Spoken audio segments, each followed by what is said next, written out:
tonight, probably in the history of Birdland, will long be remembered many years from now by our grandchildren and their grandchildren and so forth and so on.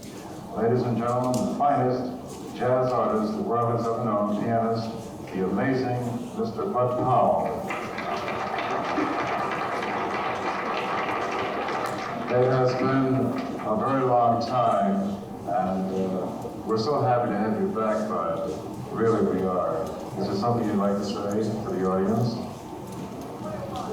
Well, I appreciate it very much that I got this award, and I'm glad that it was presented at Birdland. One of the finest nightclubs in New York.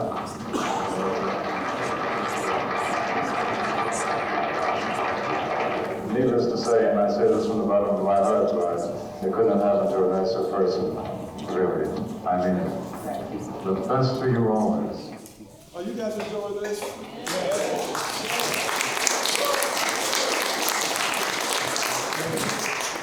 I mean, you get to hear some great live jazz by Tier 1 musicians. You get to go back in history and look at the brilliance of Bud Powell and see some beautiful clips that takes us back to that particular moment. And I'm going to start with you on this last little segment of our presentation this evening. When we look at the whole lineage of black music, starting with spirituals, which is the foundation of all black music. If you remove the spiritual, you don't get gospel, you don't get the blues, you don't get any of that. And in fact, my friend Whit Marshall will always say that when we look at the components of jazz, the first component will be improvisation, which is the I, what I can do individually. Then we look at the swing, which is how we collectively work together as a business, as a family, as an institution. And then last but not least, we look at the blues. And the blues is how we look at life, the vicissitudes of life, with a heightened sense of optimism. And Lord knows an optimism today as we deal with the challenges that we have. And that's what the blues is about.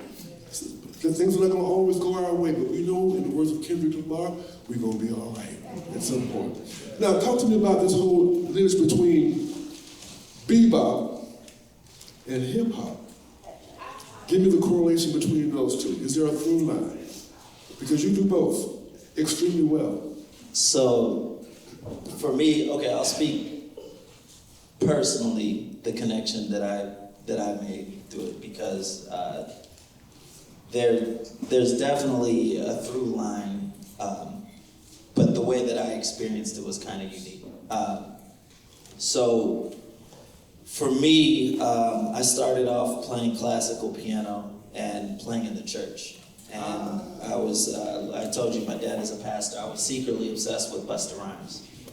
And so I was learning every Busta Rhymes verse, but also playing the beats on the piano and rapping. And so my wife would tell you, because she knew me back then, that was kind of like my shtick. People knew me for that. Like, I was a miniature Busta Rhymes, but also the piano guy who was playing the beats and rapping the verses. But what developed for me was studying the way these verses were written and breaking down rhythmically how they were constructed. Kind of revealed some musical truths to me about linear musical ideas that later resurfaced once I got into bebop. So I used to actually transcribe not just Busta Rhymes, it was mainly Busta Rhymes, but early Andre 3000 and Big Pun. I would transcribe their verses and then rewrite new verses using the same rhythms that they put, like making sure the rhymes were in the same part of the bar. And through that I learned like the rhymes became like the rhythmic accents. It's another way to punctuate the rhythm. So you could even like rap a verse without the words, but if you punctuate where the rhymes go, where the actual, the ups and the downs of the line, which is very much in line with bebop and the way that those lines are constructed. There's a lot of up and down, there's a lot of linear thought, there's a lot of rhymes, not actual lyrical rhymes, but phrases that repeat, phrases that complement. So it kind of became two sides of the same coin. Basically, two different ways to express rhythm. One is with words, one is through a more direct lens of the blues, bebop and all of that. But the discipline of learning how to put those rhymes together, for me, became the exact same exercise. It's just one was done with words and the actual syllables serving as the notes, and one being done with actual notes. But rhythmically, a lot of the same things. And another really important rapper who's actually from this community for me growing up was Micah 9. And he talked a lot about, in his early days, being influenced by John Coltrane and bebop music, and emulating that music in how he constructed his rappers. And you can hear it. The music is all there. It's actually really apparent when you name it. Yeah, freestyle fellowship. Yeah, exactly. Very, very important bridge between those two musics, for sure. Thank you for that. I want to bring the audience in for a moment. I'm sure some of you may have questions that you'd like to ask our distinguished panel. Does anyone have any questions? All right. Okay. I'm a professor. I can keep talking. I never met a microphone I didn't like. I can talk for days. Yes, ma'am. Now, if you can now, here are the rules. No speeches. We don't have that much time, so truly ask a question. No statements. I like the way that you're talking about music in terms of history and what have you, and I was thinking about the sounds that were made by people who were brought over from Africa on the ships. And that to me was like maybe perhaps the roots of rap. Because then we didn't have a common language. What do you think about that? Was that to me or was that to Adam? Of course that's the Adam, talk.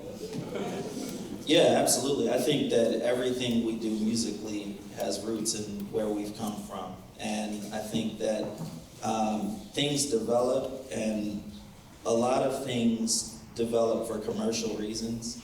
And the names that we know things by mostly, I think have to do with commercial reasons. But the spirit of the music is a regurgitation, is how I see it. We find ourselves repeating the same things because we're using the same resources and needing to express the same thing over and over again. So yeah, I completely agree. Like rap music, as we know it, was birthed in the late 70s, but the origins of what it means to express spoken word over rhythms while, singing the blues is old as ancient. Yeah, absolutely. Yes, ma'am. I'm curating a TEDx event. Have you considered the TED stage to bring this kind of, wisdom to all people, all cultures, age groups? We need to know this is important. I'm considering it now. She said it.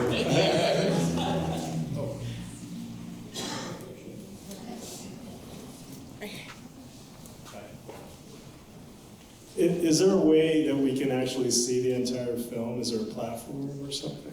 Very good question. The film was completed 4 months ago. In October is when I finished it. It's an independent film. I don't have any funding. It's all me and my personal time. Traveling to New York, New Jersey, everywhere to interview. And I edited the film myself, so this is all me. And I did screen the entire finished film in LA twice, New York twice, and in Korea in December. And it's currently in submissions to various festivals. A couple of jazz festivals were interested, and Dwight, thankfully, he came to one of my LA screenings, and he's the one who connected me to Diane, so thank you for doing this program for us. I would have loved to show the entire film here, but currently, because I have to maintain my premiere status for a festival. I wasn't able to show the entire film, but if you go to budpowell.com, that's the website for the film. It's got history of Bud, photos, and a link to my Instagram for the film, so you can stay updated. Hoping to have more screenings, virtual screenings, and possibly digital downloads in the future. So yes.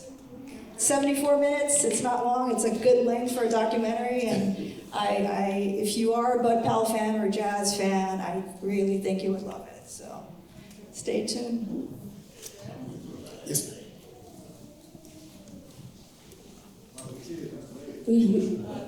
This one's for Adam. Adam, how old were you exactly when you discovered Bud Powell? I was probably 14 or 15. It was before I was playing jazz music. I was obsessed with it, but too intimidated to attempt it. So I was listening to it, and he's one of the reasons it took me so long to finally come around to playing music. Great question, thank you. She brought her little kitties. I have a question This for is Adam. amazing to have children here. We have to have that. Yes. Yeah, I have a question for Adam. What's your favorite Bud Powell tune that you'd like to play? Probably Well. We actually did it on the last set. It's E-flat rhythm changes called Well, W-A-I-L. What's the hardest one that you cannot play? Un Poco Loco, maybe? Or Tempest Fugue, yeah, one of those crazy. Yeah, there's a lot of fast- ones. There's an interview that I did From hands on.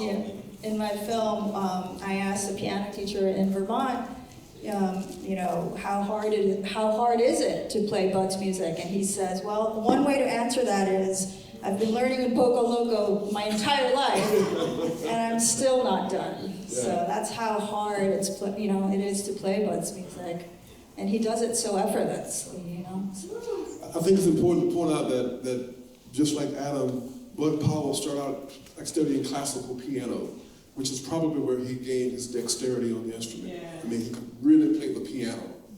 And all the people that we know and love from that particular era, Charlie Parker, Dizzy Gillespie, I mean, they were virtuosic players. They could play very fast and very clean and with a high degree of clarity. And so I think that's part of our evolution. When we think about jazz music being kind of a continuation in many ways of Western art music, because the same harmonies that we find in Beethoven and Brahms and Mahler, we find in bebop, the same kind of alternate dominant scales we find in Ravel, Stravinsky. Those same sounds exist in jazz music. So that whole idea of categorizing this, which is why I love that quote by Duke Ellington, beyond category. Music's beyond, you can't categorize this music, right? It's just, in fact, Duke would say, there were two kinds of music, good music and bad music. I want to put a special note. I want you guys to really support the Leimert Park Jazz Festival and all the work that Diana's doing.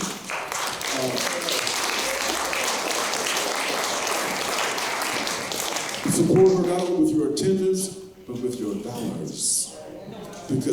Because this does not happen by itself. She has put her own finances into this program, and so we need your help. We need you to be on board. When we have events like this, we want to be able to have this place packed and have people outside trying to get in. That's our mission, that's our goal with this project. I want to thank the panel one more time.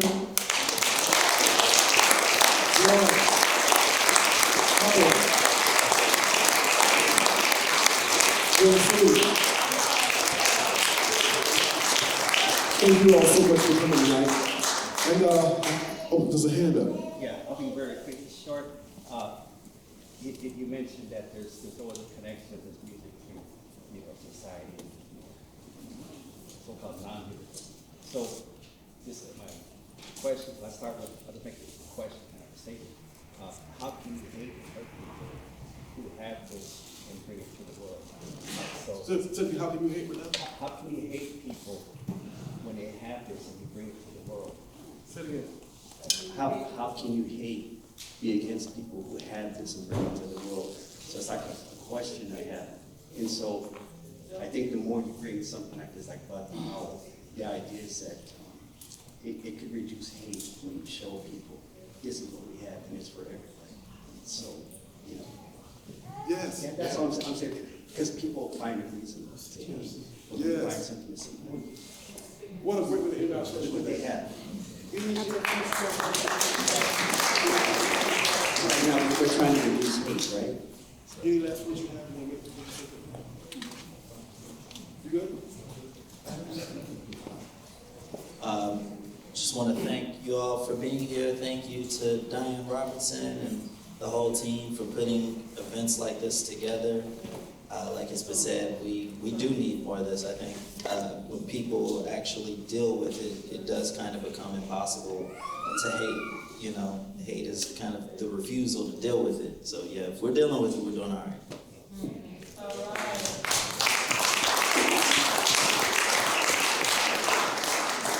Thank you, Diane. Thank you, Dwight, once more. And one plug, I am screening the entire film on Monday at University of Laverne. It's in Claremont at 7 p.m. So if you live around that way, please, I'll be there. I'll do another Q&A there, so come and see the film. Thank you. Thank you, everybody.